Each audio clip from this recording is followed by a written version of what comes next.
За хаашуу зүрхнүүд минь ээ. Мэдээж Сакамотогийн өдрүүдийн part 2-ын төгсгөлийн ангид болох 10-11 дугаар анги ярьж өгөхөд бэлэн болсон байна.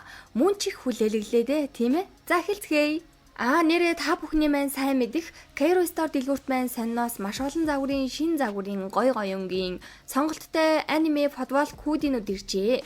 Бүр Сакамотогийн өдрүүдийн хөөрхөн аниме зурагтайч байгаа. Тэгэхээр энэ удаад фотолкнууд маань өмнө зарагдчихснаасаа бүр шинжлэгдээд аниме зурагнууд нь сонголт илүү өргөн болсон байгаа. Мэдээж угаахаар зураг нь арилж халцраад байхгүй. Тэгээ материал нь чанар нь маш сайн. Үний хувьд ч гэсэн боломжийн учраас та нар маань энэ хаягаар холбогдоод загвараа сонгоод худалдаа авалт хийгээрэй. Баярлаа. Ингээд Сакамотогийн өдрүүдийн төгсгөлийн ангиудаа хүлээ авцгаая. Шиная гэх эвгүй дүр гарч ирж GCC-гийн багш нарыг нялга нүдээ зогсохгүй түүнтэй шин Мафою, Торомаро, Каши дөрөв халз үзэлцэхэр болж байгаа. Каши маань далд дуух ч гэсэн сонсох чадвартай бөгөөд тэр Шинаягийн зүрхний цохилтыг мэдрэх гэсэн боловч унтж байгаа амжигл мэдрэгддэг. Тулгаан чихэллээ. Шин дайралтай хийж яхад Торомаро анхаарлыг нь сарниулан зэвсгээрээ довтлно. Манай хоёр бол нилээн дайжгүй гар нийлээдэй шүү. Тулалдчих явцад хин нэг нь цохоогүй байхад нэг юмд оногдоод манай эд гайхаад ажидл энийг нь хардаа Гаку өөрөө барилгынхаа нэг хан хэсгийг цөмрөх шахам тийм амар мөргсөн байх жишээний. Учир нь Гакуч гэсэн орон зайгаа мэдэрч эндээ хэмжээгээ бололцож тулалдахгүй болвол бас л болохгүй л гэсэн үг байгааз. Гакугийн орлон тоглогч хийж байгаа Шиная гэх дүр бол үнэхээр хүчтэй. Тэгээд интернетээр Кашима зар тавиад агаа нь мөнгө өгнө шүү. Нэг иймэрхүү юм хийгээд өгөө гэж хэлээд олчихсан байдаг. За үнэн амарч юм аа та. Шинаягийн биед орсон Гаку манай гурыг үлхэн барахаар хэмжээнд л өдий. Тэгээ эцээст Мафою хичээсэн ч ялагдана, Торомаро ч ялгаагүй. Шин Каши хоёр бол тунаж үлджээ. Сакамотогийн багийнхан энд юу болж байгааг ч мэдгүй тэнээл явж байгаа юм да. За энэ үеэр Каши Шинаяг өөрөө биш цаана хүн удирдах байгааг нь Шинд хэлээд тэгээ Шинаяд шууд дайрч тэнд байх шохон чулууны агуу руу бүгдээр унчлаа. Энэ агууд болохоор чимээ цураадахад тохирох орчин учраас Шинаягийн зүүж агаад хөөрөмжид сонсогдох багахан чимээг Каши сонсож чадна. Энэ нь юу гэсэн үг вэ гэхээр хол ага Гаку тэндээс цохилтоо хийхэд 0.5 секундын дараа Шиная дээр хөдөлгөөн нь ирнэ. Ингэснээр хөдөлгөөнийг нь Каши уншаад Кашигийн бодлыг Шин уншиж ялах арга байгаа юм байна. Даанч дайсны бодлыг Каши унших хүртэл удаж тэрийг нь Шин уншина гэхээр аль хэдийн нөгөө 0.5 секундэд болцсон. Тийм болохоор угаасаа бүтггүй төлөвлөгөө. Уг нь өмнө яг ингэж Сакамотогийн бодлыг Шин уншиж фарт нэг дээр туулайн багтай нэг гарыг ялж исэн да. Тэрэн шигэ юм бодсоо чи өстө сэрүүн зүуд байжээ. Гэхдээ ингээл байгаад ах юм бол ялагдаад баг аль нэг нь өөхөх учраас Шин эмээгийн хэлснээр 5 минут өнөөдрийн ирээдүг харах чадвараа ашигласан ч хязгаараа давхаар шийдэж байгаа. Хэрвээ илүү удаан энэ хүчээ ашиглавал Шин өөхөх аюултай штэ. Тэгсэн ч цаг хожин тулалцаар энэ үеэр Каши төвлөрч яг ямар чимээг гаргаж тулаанаа хийж байгааг нь мэдэх гэж хичээн. Ингээд Каши Шинаягийн ард байгаа Гакугийн тулааны хөдөлгөөнийг уншина. Чимээг нь сонсоод сурчих байгаа байхгүй юу? Яг нь энийг нь сонсуулахгүй дуугаар дарчий гэж Кашима хэлсэн ч нөгөөх нь яах таны сонсдог дууг сонсвол тулаан байтугай миний амьдрал сүрнэ гэж надын энэ Гаку асаалнаа. Манай хоёр мэдээж хоёр талаас нь дайралтаа хийсээр хэсэг Гаку ухралт хийснээр Каши хөдөлгөөнийг нь сонсоод яг нөгөө Гакугийн байгаа газар хан тулаад байгааг мэдсэн учраас энэ дээр нь дарж авъя гэсэн боловч Гаку энэ төхөөрөмжийг нь эвдлээд илүү хүч гаргаж Кашигийн хагас биеийг бараг үгүй хийдэг. Үнэхээр аимшигтай. Шиний ч хязгаарланд хуйлдаа хүрч аль аль нь тулалдах ямар ч хүчгүй болсон байна. Эцсийн мөчөд Шинийг Гаку яг алах гэсэн чинь авралын бурхан Сакамото маань ирэлгүй яхав дээ. Далж идэл нь өшөглөн шүү дээ. Сакамото ах маань нэрээ үнэн мэдрэмжинд тулсан шүү дээ. Шинд Каши болон бусдыг нь даатгаад Сакамото бүр ус мусан дотор амьсгалаад тулалдчих жишээний төгсөрцөн төрцөн амт юм аа нэрээ. Нилийн л үзэлцэн яаж жуудсан домогт Сакамотог маань дийлэхгүй шинжтэй болоод ирснэ. За угаасаа Слар босс үнэн л хэлсэн байна. Энэ бүдүүкийг алахгүй болохгүй байж гэж ах шиг. Сакамото харин өөрийнх нь хайртай хүмүүсийг гинтээж аюул учруулсан химбугаагч хачин болгоно гэл эвдэрхийн онгоцны дугуугаар тэнгэрт хөөрөд Шинаягийн ард байгаа Гакуг нэрэл хачин болголоо. Үзэгдэл солигдож Торомаро шүтэн Сакамото нь өөрийг нь эмчилж гинэ гэж бодоод сэрсэж амар бүтүү ах хажууд нээж идэв. За тэгээд GCC-гийн багш нар энэ хүрээ чалгалтаа өндөрлүүлэхээр болж байгаа.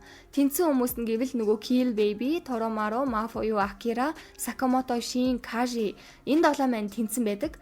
Нэр зарлах дунд Сакамото гэснийг сонсоод Торомаро шок. За бас арайч гүү ахаа. Май шүтэнтэй адилхан нэртэй сонин тохиолдол вэ гэж бодсоч GCC-гийн нэг багш Домогт Сакамото ингэж нэг уулзах гэжтэй та сайн уу? Тааст нэр амар таруулсан байх шүү гэснийг нь сонсоод Торомаро 10 жилийн турш шүдсэн бурхан нь танигдхийн аргагүй таргалсан байхыг нүдэрээ хараад үнэхээр шоконд орно. Сакамотог таргалсан болохоор нь пен байха бараг л болох нүд энчтөө. Энэ үеэр Шиная ухаан алдад сэрээд одогхээ би юу ч санахгүй байна. Бүх бие минь шархирч өвдөж гин. Интернетээр гоё ажлын санал байна гэхээр нь сургалтын төлбөрөө төлөх гэж зөвшөөрсөн боловч ийм зүйлдээ тулгарчлаа гэл уйлж гарна зайлвал юмд амархан итгэдэг юм шиг үйлээ.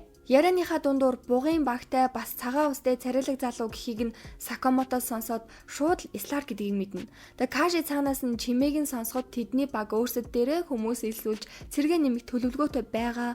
Тиймээс энэ шалгалтыг далиндуулж багтаа хүмүүс авах гэж байсныг хэлдэг. Үзэгдэл солигдоход тэнд Сакамото байсан гэдгийг Гакугаас сонссон Ислар зэвүү дургүй хоёр нь зэрэг хурч сургуулаас арай миний мэдээллийг авах гэж байж магадгүй гэж санаалаад Кашимагаас өөртөө холбоотой бүх мэдээллийг нь бүгдийг нь устгаж өгөө гэж тушаагаад шалгалтад орж байсан хүмүүсээс манайд илсүүлчихээр гайгүй хүмүүс байсан уу гэд Гакугаас асуусан чи Гаку хоёр хүний нэр хэлж байгаа юм. За ямар ч байсан шалгалтад тэнцсэн хүмүүс 3 сарын дараа сургуультай орох учраас тэр хүртэл бүх асуудлаа сайхан жигдлээд ирээрээ гэд бүгдийг нь эмчийн үзлэгт оруулахаар хоёроор нь баг болгоод нисдэг тэргэнд суулгах чинь.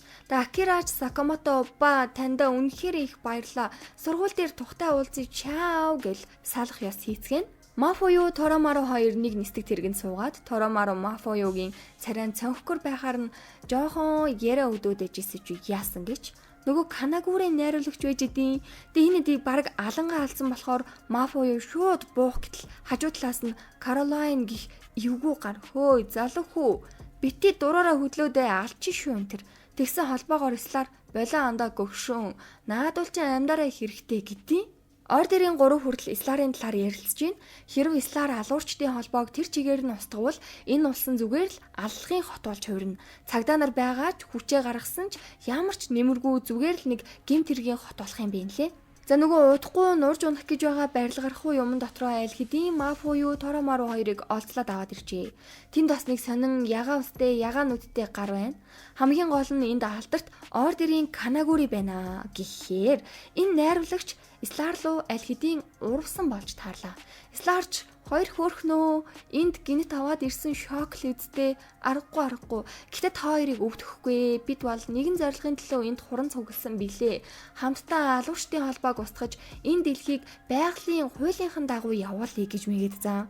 Тэгснэ жич манайх нийгмийн даатгал төлн ажлын 5-6 өдөртөө ачаалал бага гэхдээ татгалзвал үхэн гэсэн санал тавьдаг.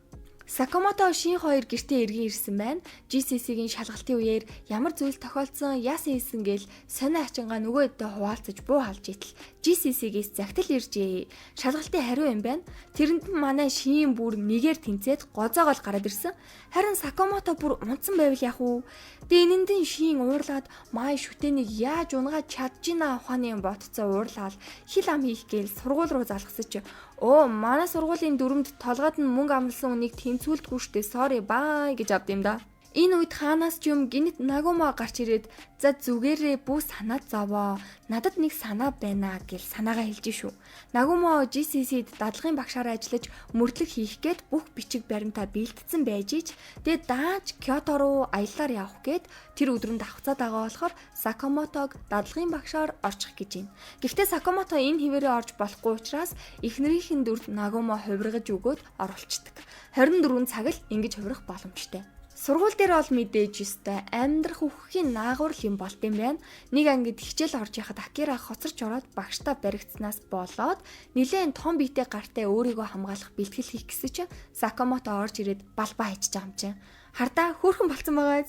Шин сургууль сурах талаар мэдгүй болохоор хулиганууд 0-д орж ирэхийг хүлээгээд бүх юмыг дүрмийн дагуу хийж үзэхээр манай хоёрын мөрдлөг ийхүү GCC-гээс эхэллээ дээ.